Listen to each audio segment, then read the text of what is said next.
Baiklah, terlebih dahulu kita harus mengetahui apa itu reproduksi. Reproduksi kita itu tujuannya adalah menghasilkan keturunan.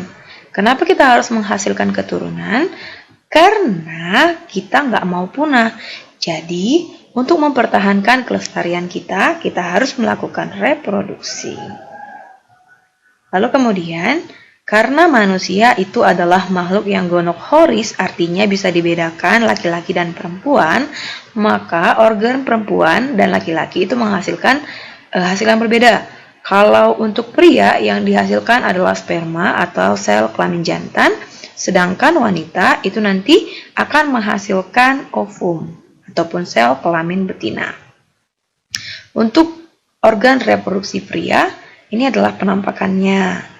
Yang A ini tampak dari samping, sedangkan yang B ini tampak dari depannya. Dan kita akan jabarkan satu persatu mulai dari pria. Nah, ini keterangannya. Kita mulai dari nomor 8. Ini dia. Nomor 8 ini adalah testis pria, ada sepasang. Dan setiap testis fungsinya itu adalah untuk menghasilkan sperma. Nah, ketika sperma sudah dihasilkan di testis, dia akan masuk ke samping. Nih, bagian samping ini adalah epididymis. Sperma di epididymis akan disimpan sementara dan kemudian dimatangkan. Setelah matang, dia akan melalui saluran sperma yang panjang ini. Ini adalah nomor 1 yang sering disebut vas deferens. Lalu kemudian, sperma akan bercampur dengan semen yang dihasilkan oleh kelenjar nomor 2, yaitu vesicula seminalis, nomor 3 prostat, dan nomor 4 yaitu kelenjar Cooper. Maka setelah bercampur sperma dengan semen, maka akan dikeluarkan melalui penis, yaitu melalui saluran urogenital ini. Nah, lalu kemudian ada lagi bagian yang belum terjelaskan di situ, yaitu skrotum. Ini adalah skrotum pembungkus testis. Dia juga menjaga agar suhu testis itu 2 derajat lebih rendah dari suhu tubuh, supaya produksi sperma menjadi lebih baik. Oke. Untuk organ reproduksi wanita, ini adalah penampakannya. Oke. Yang nomor 1 ini adalah uterus ataupun rahim. Nomor 2 cervix, leher rahim. Yang nomor 3 vagina, 4 klitoris, dan kemudian 5 labia mayora. Oke, ini adalah gambar yang sering muncul di dalam soal-soal dan kemudian akan kita jelaskan. Ini adalah sama seperti testis, dia bentuknya bulat, namanya adalah ovarium. Ada sepasang, sama seperti lelaki. Fungsinya adalah untuk menghasilkan ovum. Ovum ketika dihasilkan akan keluar dari ovarium, kemudian masuk ke dalam sini.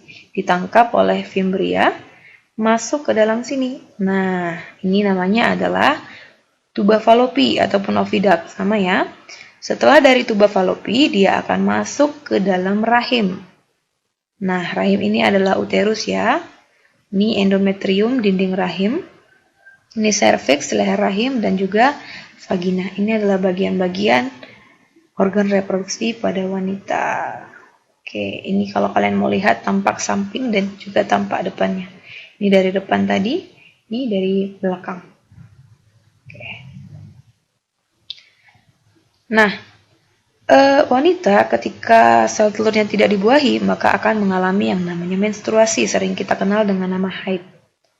Oke. Ini adalah grafik siklus menstruasi.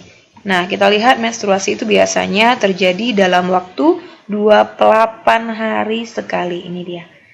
Nah, di awal menstruasi, fase awal itu disebut fase menstruasi. Ini adalah fase meluruhnya dinding rahim. Lalu kemudian fase selanjutnya itu adalah fase sebelum ovulasi. Di fase sebelum ovulasi ini hormon FSH akan mengalami kenaikan. Lalu kemudian tibalah di pertengahan tanggal, yaitu tanggal 14, itu terjadi yang namanya masa ovulasi. Di masa ovulasi ini, di sini adalah puncak naiknya hormon LH, luteinizing hormone ya. Ovulasi ini adalah keluarnya sel telur dari ovarium tadi. Setelah ovulasi, maka fase sesudahnya itu adalah fase sesudah ovulasi. Setelah ovulasi, maka terjadi fase akan kembali lagi ke fase awal, yaitu menstruasi. Oke, ketika tidak terjadi menstruasi berarti akan terjadi fertilisasi. Fertilisasi itu ketika sel telur bertemu dengan sel sperma, maka terjadilah proses gestasi alias kehamilan. Nah, kehamilan itu terjadi selama 9 bulan. Beginilah perkembangan